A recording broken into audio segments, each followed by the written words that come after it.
Mapagpalang araw mga ma'am sir. Dito tayo sa Tarlac City. Napasyal tayo dito. Titingnan natin to. Farm resort. May sariling resort. Ayan. Private resort po ito. May mga nasasaka po na palay. Tapos may 10 fish pan. Mayroon din pong mga mangga. Ito yung mga fish pan niya. So, 10 fish pan po yan. Naglalaman po ng mga 10,000 fingerlings kada fish pan. Yung iba po, na-harvest na naman yung mga fish pan dyan. Pero may sariling tubo yan. Pagka ito naman po yung kanilang swimming pool. Ito pinaparent nila 5,000 maghapon. Kasama po yung building na yan. So, may kwarto. May 2 kwarto na kasama. So maghapon pwedeng gamitin, i-rent itong property na to. So dyan po sa bandarian, may space pa po na tinatamnan ng palay, pero pwede din siyang gawing fish pan ulit. Doon po bandaron yung mga mangga. Mamaya po titignan natin.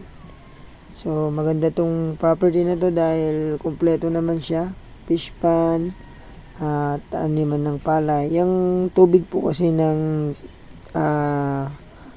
swimming pool linalagay po sa fish pan, tapos yung iba sa palayan.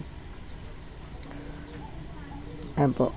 Sana magustuhan nyo itong property na iaalok ko ngayon sa inyo sa Tarlac City. So 70 more or less yung kanyang mango native. Tapos may sariling mga patubig gamit po sa swimming pool, saka sa mga pananim, mga dilig ng mga halaman.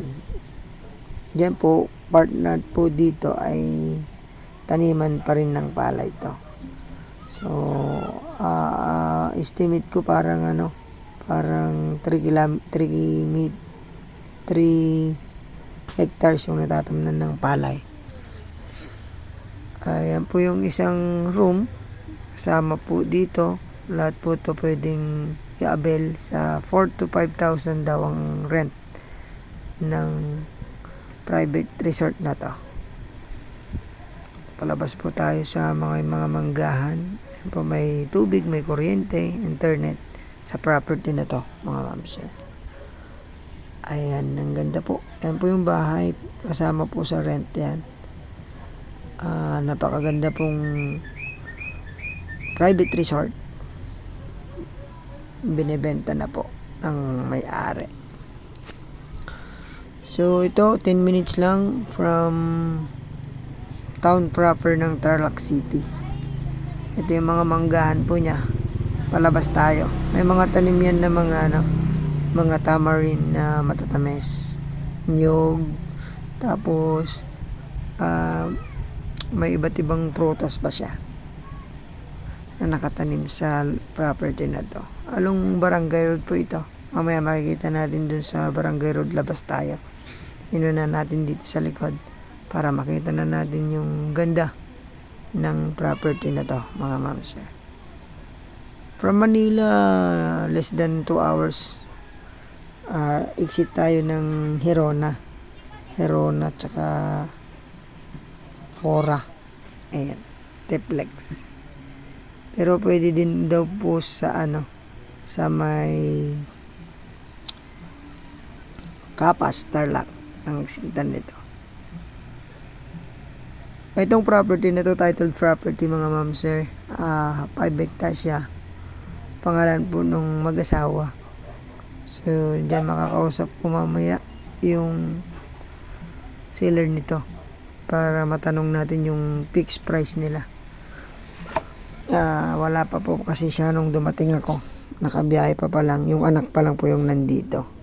So, ngayon po, nag-aalaga po sila ng mga manok panabong dito sa silong po ng mga mangga. May race house pa dyan. Pwede pong tirahan ng mga caretaker. Yan po. Tapos yung mga nagpapakain po ng mga manok. Okay, kung ayaw nyo po ng ng yung mga manok, tatanggalin daw po nila. O yun po, tignan natin sa labas para makita nyo po yung barangay road. Dalawang way po ito eh. May didiretso doon sa may bayan, o pag dumiretso ka naman doon ay papuntang Kapas, Tarlac. Ay may bodega tayo dyan sa left side. Paglagyan po ng mga gamit o kaya mga pagkain ng mga alagain. So itong property na to may mango farm, may swimming pool, may bahay, tsaka may rice land. Pwede siyang mas i-improve pa ng farmhouse, bakasyonan, mga ma'am sir. Medyo napabayaan lang konti ng seller natin dahil matanda na po yung may-ari. Ito, papuntang Kapas, Tarlac. Pag diniretso po yan, yung